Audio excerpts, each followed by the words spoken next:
Hello. You are now watching the Living Meat Productions Instructional Guide. You may be asking why we exist all of a sudden.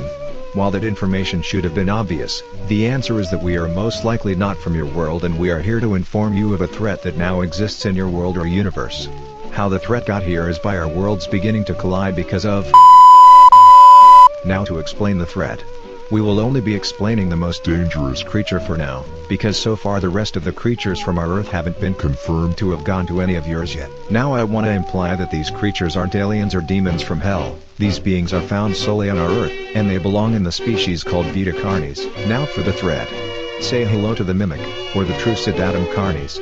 The mimic is a bipedal creature with uncanny similarities to humanoid anatomy. They greatly resemble humans without skin along with exaggerated features. These features include extended fingers, longer limbs, bulging lifeless eyes, and a mouth full of wide teeth forming a smile. However, this is simply due to coincidence and how their faces are shaped. The mimic can grow to around 7 feet in height, but in rare cases, they can surpass that amount, and get much larger. A mimic's height also reflects how much they need to eat in a day. The larger the mimic, the more food it must consume. The mouth of the mimic contains more teeth than any human typically does, and their teeth are comprised almost entirely of incisors with some canine and premolars in the back. This tooth composition is ideal for biting down onto the meat, and swallowing chunks whole. These human-like creatures have a diet of only human flesh. Flesh like yourself.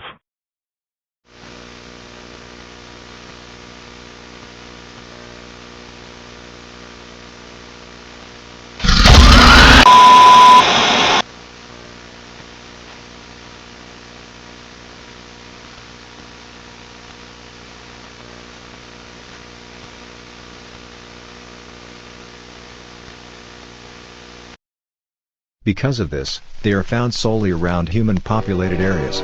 They also have 3 stages. We can skip the first stage since a stage 1 mimic is not much of a threat. All you need to know is the young mimic will begin by hunting small animals before moving on to progressively bigger creatures. In the second stage, which the current form described earlier, a mimic reaches maturity. At this point it will stalk, attack, and eat humans. Once a mimic has found a large, appetizing enough human, the mimic will stalk its prey, observing its daily routine. The mimic will then attack, most likely when the victim is asleep. Then once it's close enough, it will begin consumption. Once it's had its fill, it will go a far distance away to digest its food. However, in the case that a human is awake, the mimic will use sounds to scare or startle its prey. It will then make you corner yourself and devour you. The mimic will basically watch its prey's daily lives and eventually attack them when they are most vulnerable. They do this to ensure a successful hunt. Mimics are cautious and calculative creatures and ensure their prey is alone and defenseless. It doesn't matter what a human's weight or height is. Every human is appetizing enough. Although a mimic tends to go for teenagers or young adults because they are young and weaker, but they are just big enough to appeal the mimic's appetite. There is no estimate for how much humans mimics need to eat to be satisfied. But we do know that it can eat more than it needs to. This is likely because a mimic sometimes takes pleasure in the killing of their prey. For the third stage, it has 2 possible morphs. If a mimic has a consistent food supply, it will begin to develop more human-like features such as hair and skin. It will then look near identical to a human being with some notably uncanny features, such as their large eyes and flat noses. However, if a mimic has an overabundance of food, it will grow larger and develop darker skin and lose all human-like features, but will become a more advanced hunter due to a new ability to hide more easily in darkness. Its skills and senses have also been heightened.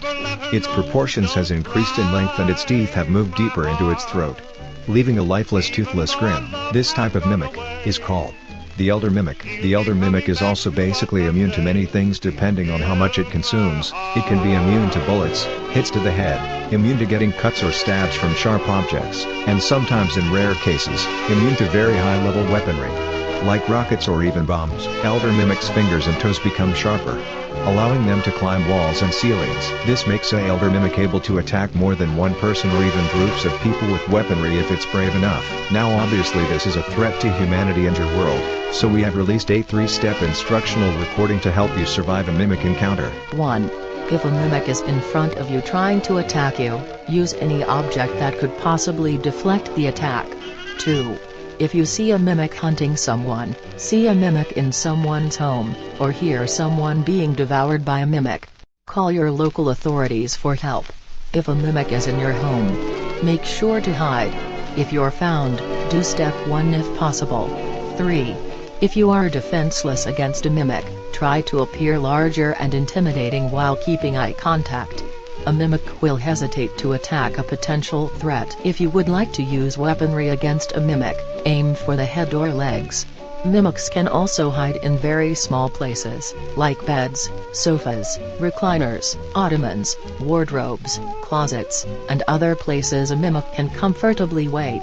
A mimic can contort their bodies to fit in these kinds of places, and also use it to expand their body, making themselves appear larger for intimidation. Stay safe and use this info when encountering a mimic. Now for mimic people. Mimic people may look like humans, but you can identify if someone is a mimic by using these tactics. First thing you should do is look for odd facial features such as flat noses, an uncanny smile, clammy skin, and odd-looking eyes. Second, look at their hands. Mimic people have long fingers with 0 fingernails. Third, if they have those things covered, watch their walking pattern. Mimics' legs are hunched, so if someone's walking pattern is off or irregular, then it is likely a mimic person. The mimic can also imitate noises, depending on what stage the mimic is. If it's a first stage mimic, it will only be limited to imitating small animals and birds. If it's a second stage mimic, which is the most common mimic stage, it can imitate more animal sounds and even the sounds of objects it hears a lot, like the sound of a pan hitting the ground, or the sound of a gun. Sometimes it can even imitate human voices. The second stage mimic won't imitate human voices perfectly right away. But since mimics watch their prey every day, it learns to imitate its prey voice and the people the human prey talks to. If it's a human mimic, it can imitate human voices perfectly, and even create its own voice. Its ability to imitate animal and other sounds will be the same. But it usually uses its animal imitation noises for pets, like dogs or cats, to lure people that are looking for their lost animal. If it's an elder mimic, it can also imitate human voices perfectly, and can also create its own voice. Its ability to imitate animal and other sounds will be increased to perfection as well, making it the most powerful mimic stage out of all the rest. It also has the ability to imitate the sound of silence, which basically makes any noise it makes inaudible to humans, which increases chances of a successful hunt. Here is the sound of the silence that we recorded.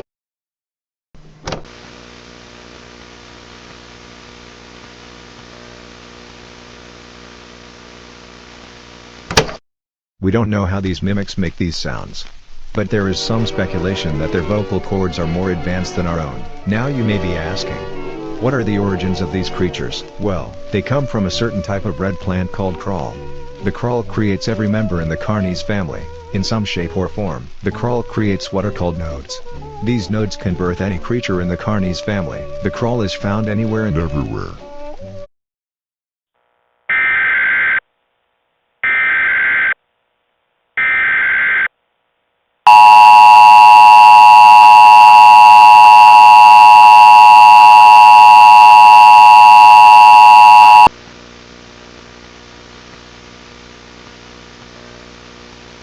We have recently discovered that mimics are starting to hunt in groups. It seems that the group size limit of these mimics can be unlimited. These groups could contain different types of mimics in one group. For example, let's say a mimic group wants to attack a secret base or campground. The mimics will communicate to make a plan. The human mimics are used as spies and blend in. They will attack once they are given the signal. These human mimics find a way to gain clothing similar to what the humans they're attacking have. Regular mimics attack from all sides when the group of humans are distracted. However, if regular mimics aren't enough to take the humans down, the elder mimics will help out. A couple of human mimics will observe the place they are attacking and study it. They will check how much people there are and report back. If the area is heavily secure, then the attack begins at night, so that elder mimics can help out. If the attack is indoors, the mimics are smart enough to break lights so that elder mimics can get the jump on people. Elder mimic are used as shields because of their highly thick skin. Young stage 1 mimics will grab humans by their legs and drag them into the mimic horde. The human mimics are used as spies and blend in. They will attack once they are given the signal. As for cities and schools, there will mostly be stage 1 and 2 mimics, since kids and average adults aren't much of a threat.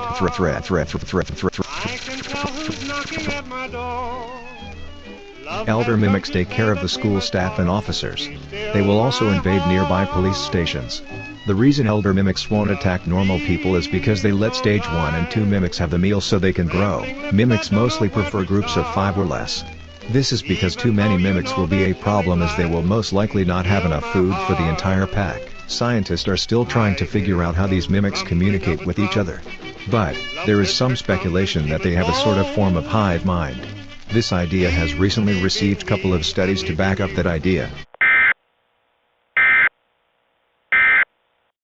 And avoid the Hello, I am Sam. Today, you are going to identify whether a person is a mimic or not. This experiment is to test you to see if you can differentiate humans and mimic people. The test is simple. Determine which picture out of the two ones is a mimic person.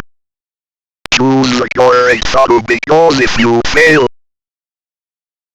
you should let the consumers devour you. Now let's begin. Choose a photo.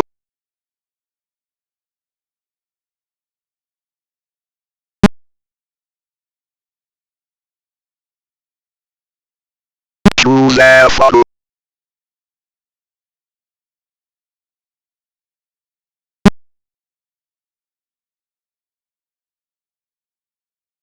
Choose a photo.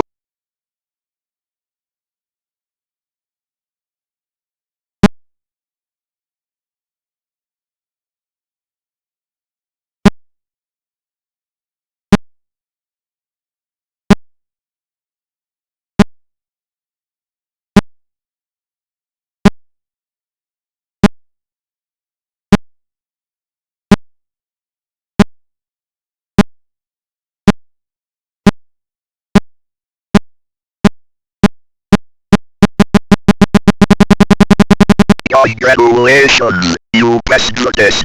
You can now tell a difference from a mimic and a human.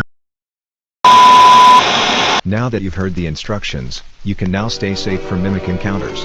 We hope you survive. Good luck.